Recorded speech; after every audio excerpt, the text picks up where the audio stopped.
Well. Look who's back. Here we are again. Here we go. Welcome back to It's a Small Disney Podcast. I'm Eric. I'm April. I was going to... What was I supposed to go? I'm April. What was I supposed Yeah. to say? Oh, gosh, I'm April. See, that's so much better. We're back for another small chat about something Disney related. A Magic snack. bands. She just said it. Magic bands. So we wanted to Okay, let me start that over. We wanted to talk about magic bands and how the evolution of using your phone, and I feel like it's phasing out magic bands. Okay, well, let's start from the beginning. Let's go back. Okay. Let's start back. We need a Wayback Machine. Back. We do. My favorite podcast uses a Wayback Machine. What is your favorite? Go ahead and plug them. Maybe they'll hear this. I wish in my dreams. What is it? Tell the people. Stuff you should know. And honestly, like, I've come to enjoy that podcast. Usually I only listen to it with you. We did watch a live show of them, and I was really surprised how they kept me engaged for so long at a live show when they just had nothing going on other than a table and them talking. At a table. There wasn't even like a background. Nothing. So, yeah, they're the best. Anyway, magic bands. Tell me about them. So, when do you think... Should we tell people what magic bands are? Okay, yeah, let's do. So, magic bands... They transformed the way people navigate the parks. If you're watching 100%. right now, you can see I brought a couple down here. I've got a newer one that actually lights up and does things, and then one of the older ones that's just plain Magic Band Plus and regular Magic Band.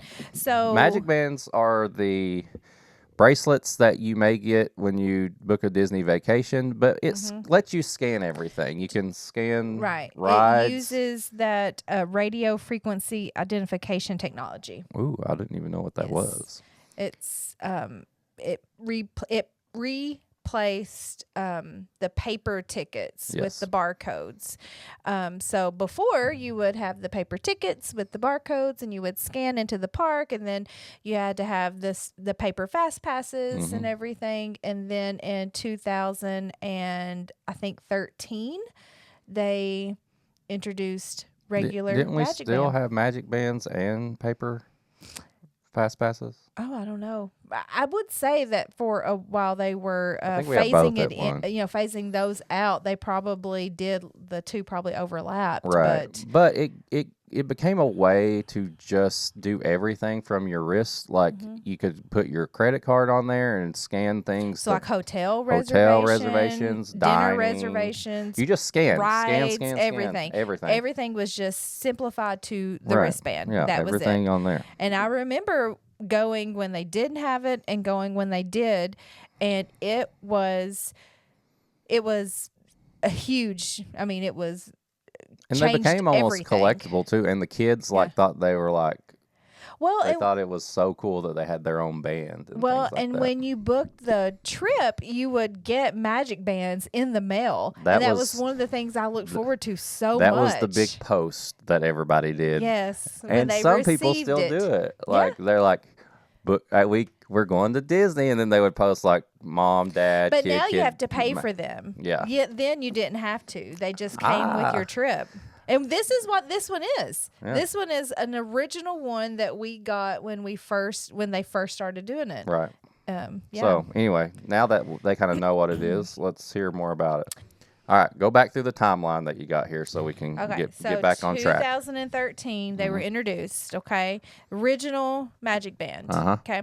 2016 is the Magic Band 2. Okay. So the removable puck, allowing for more customization, okay? Yep. And then in 2022, Magic Band Plus came aboard, and it introduced interactive features. Yeah, it actually works. And I know you could probably talk more about that. Right. So this actually would light up. You have to charge it.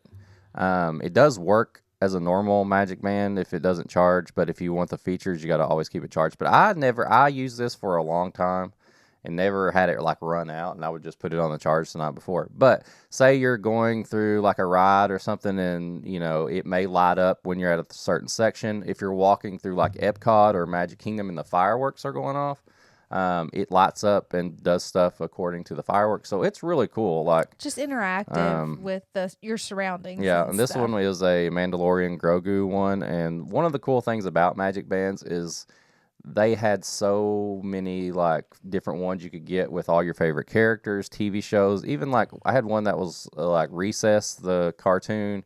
So and very collectible. Very collectible. Kids always wanted a new one.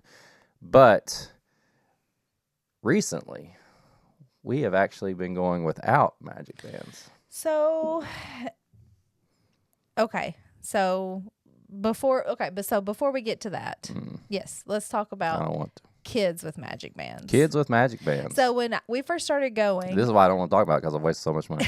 I would take the Magic Bands, and I remember doing this. I was the collector of Magic Bands, and I had a row all the way up my arm Until they were old really enough. little. So then they started being able to wear their own, and that was a disaster because they literally would lose them all the time. I have never seen a Magic Band fly into the water in front of World Showcase at Epcot. I don't know how it was, but we were walking back to the front of Epcot, and we're going around.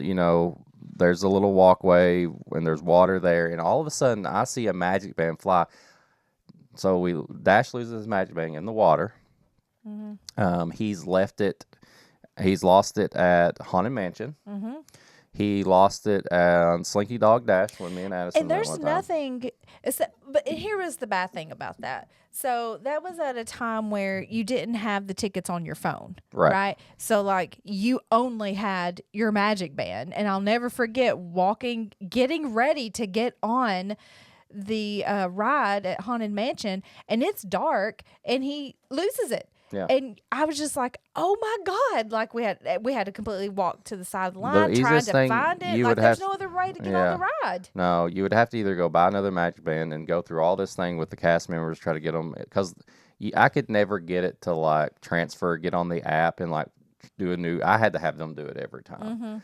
Or you would have to go just get a physical, like you could do the little credit card ticket. The card, yeah. And you can scan that. That also works. If that's a tip, if you don't want to use the phone, don't want to use the Magic Band, your plastic card will work for pretty much everything you need to scan. But we eventually wasted so much money on Magic Bands because our kids kept losing them. So we have recently went to only using our phone.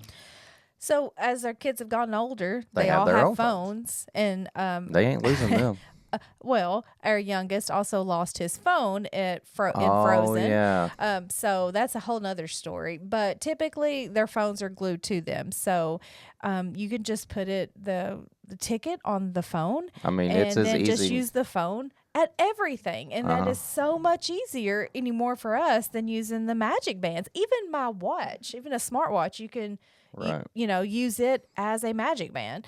And you can put your kids' tickets on your phone. So if you don't even trust your 13-year-old to do it, you scan yourself, get in there, then flick your Apple Pay or whatever phone you do, and you can flip through the different cards and do it all that. It really has changed the way we do things. We phased out Magic Bands ourselves. I don't know if that's like a worldwide, not a worldwide, but like a thing everybody's doing. Do people still like Magic Bands? Do people like the phone more? I think it varies. If you go to Disney World like once, I would want a Magic Band. I would want all the like frills and things that go along with that. Everything. Ears, lounge I want flies, it all. But if you're going often, Duck hat. I don't. I see that it's more people using their phone. Because you just got to keep your phone charged. Yeah. You have to keep your phone charged. That's the only thing. So, you definitely need to always take those portable chargers, or they have those things in the park now that you can actually buy a charger. Actually, those, I didn't really get it at first when I saw those. I was like, what is this? Like, what are they? The core packs or Yeah, whatever they are. Whatever But they're called. you can just get a new one everywhere you go and recycle it as you go, which is really cool. It's perfect, honestly. So yeah, I mean, I think we've evolved to not using them anymore. Some people probably do still use them and love them. I always wanted to wear bracelets and jewelry and stuff, and use wearing a magic. And I love wearing my watch. Well, I also like having a magic band on this side, so that always made it difficult. Then I had to use this side, and I don't know. I just didn't. I had stuff all over me. Wearing everything. Yeah. But I'm like the opposite. I didn't want to wear anything. I wanted to go to Disney naked. And, sometimes I don't even want to wear a hat because it's too much to take care of. So I don't even want to wear a magic band. The less I have on me, the better. So, what? I'm still. That's how I do Disney nude.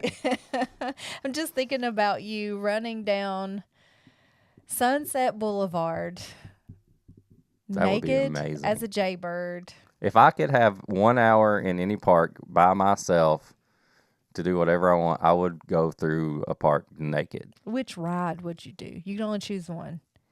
The Skyliner. No, you can only choose. I just want everybody to see. Oh. No, that's enclosed. Oh, true. Yeah. If you were dangling, maybe. One ride naked. Probably Sword? Flight of Passage. No, that would hurt. I don't know if it'll hurt or not. Oh, you're so stupid. Okay, you want to play a game? Let's play a game. Let's play a game. Okay, I think I have a good one. That's what she said. Okay, here we go. What? When Disney launched Magic Band Plus, or Magic Bands in 2013, the project was $1 billion project, right? Okay. What was the official name of the project? The official name of the project? Before, when they launched this project, they're like, okay, we're going to get together. We're going to launch these magic bands. Here's the project name. Every project has a name. My Disney Plus, Disney Experience, Next Gen, or Magic Way? I was going to say, how do we make more money on something they don't necessarily need?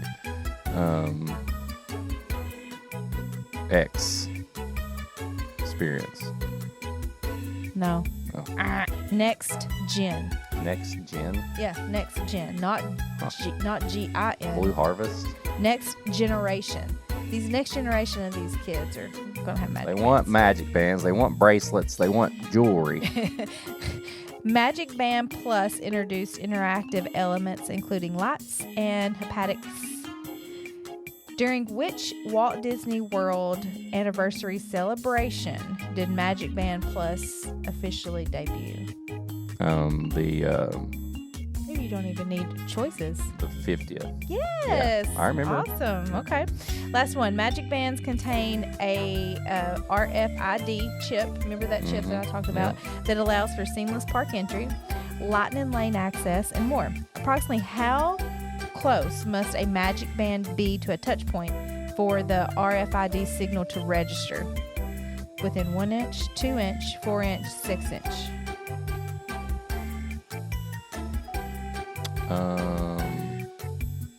What was the middle one you said? 2. Was there 1, 2, or 6? 1, 2, 4, 6. 4. 2. Yeah. So it has to be 2 inches. Or it has to be like this, how everybody does it.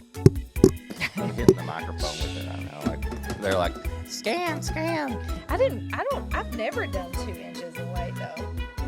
I'm imagining this is the thing. I always touch it to it. I know. I don't know. Yeah, I don't know anybody that's idea. I'm going to just glide past this right now. No, because you're always in such a hurry. You're never just like, all right, let me try this. How close can I get? Yeah. Or you're holding it. Sometimes you don't even have it on. You're just like, scan. I do. Yeah. You flip it. Flip it good. Nah. All right. That's an episode. Okay. Hopefully we'll see you again next week. If you want to follow us, you can follow us on Instagram. It's a Small Disney Podcast. You can follow me at Whiskey Mutant. You can follow April at SmithApril859. You can maybe catch this episode on YouTube if I've got it on there. We'll see. We'll see how good I can do. I think we're doing okay at the video. This video. I mean, newfangled but video you haven't stuff. seen what I've done yet. I don't even know if it looks good when I actually put it on there. We'll see. But until then, I'm Eric. I'm April. And this is a Small Disney podcast.